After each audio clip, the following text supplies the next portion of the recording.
Ош шаардык кеңешинин депутаты Арыпбек Айтбаев жол эрежесин бузган автоунаалар эвакуацияланып жаткан Бажы инфраструктурасы мамлекеттик ишканасына караштуу айып короого автоунаалар киргизилбешин демилгелеп чыккан. Анткени аталган айып короо талаптарга жооп бербегени себеп болгон. Депутат эми экинчи айып короонун айланасындагы маселелерди кароого да убакыт келерин айтат. Портал груп ишканасы азыркы күндө Ош шаарындагы автоунааларды ХБКдагы таможнянын терминалына стоянкасына апарып жеткизүүдө. Ал жерде өкмөт токтомунда көрсөтүлгөн талаптар эч кандай аткарылбай атат. Бай линия сызып, камера коюу, өздөрүнүн 3 ай сакталыш керек болгон камералары ушу бир топ кемчиликтер аныкталган ал жердечи. Мен да өз көзүм менен көрүп келгенмин. Мындайча айтканда 29 апрелде бүгүнкү күндөн баштап ал жерде стоянкага алып барбаш керек. Шаардык кеңеште дагы бир жолу кайталап айтып коеюн, шаардык кеңеште ушу маселени көтөргөнмүн.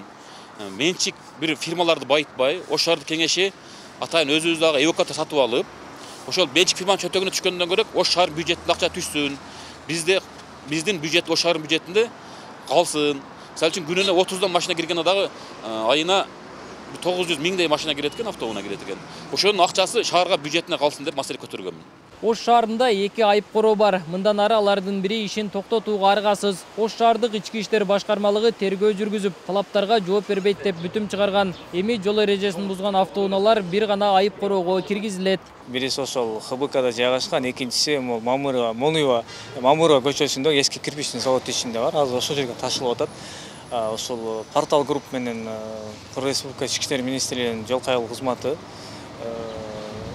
ошол келишим түзүп, ошо негизинде ташыйт. Бул жерде биздин милициянын кайгылуу кызматынын болгон айып пулу 300 сом эле барабар. 1000 сом деп жазылат дагы, анын 70% скидкасы менен 300 сом гана төлөнөт. Эреже боюнча айып короолордо транспорт каражаттарынын коопсуздугун сактоо, башка адамдардын кирүүсүнө мүмкүндүк бербей турган тосмо, жасалма жарык берүү, айып короо аймагын толугу менен көрсөтө турган байкоо камералар, автомобилдердин ордунун санынан ашкан санда транспорт каражаттарын жайгаштыруу, тейлөөчү персонал, күзөт үчүн бөлмө, даараткана, таштанды салуу үчүн контейнер жана башка шарттар менен камсыз кылынышы керек. Бирок мындай талапка жооп берген айып короолор жок. Мунун кесепетинен автоунаалардын зыян тарткан учурлары көп катталат. Кандай дейсиз?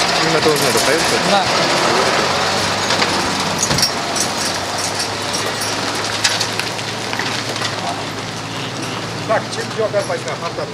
Жол кыймылынын коопсуздугун камсыздоо башкы башкармалыгы портал групп жоопкерчилиги чектелген коому менен келишим түзүп, жол эрежелерин бузган автоунааларды ташып келишет. Ош шаардык кеңешинин депутаттары жергиликтүү казнадан каражат бөлүп, эвакуатор сатып алуу керектигин айтышат. Бул жол менен казнага түшүүчү каражатты көбөйтсө болот дешет.